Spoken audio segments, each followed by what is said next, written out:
I know there's a lot of information in here, so I broke it down into smaller lessons, pairing each lesson with a project that you can make. So it goes lesson, project, lesson, project.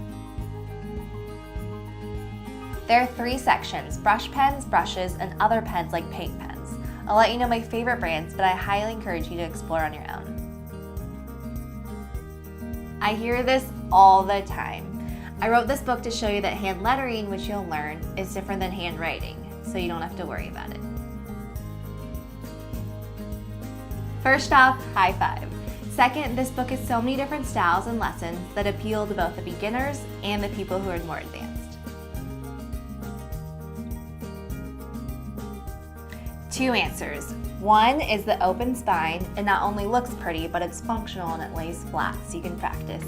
And 2, the life lessons. My ultimate goal in writing this book was that you felt that I was right there with you. I know it can get frustrating if you're learning something new. It's okay. I wove in different life lessons that I've picked up along the way, like being present and finding the beauty in the imperfections. And I hope that you know that through my words and everything that I poured into this book, that I'm right there with you, cheering you on. You got this.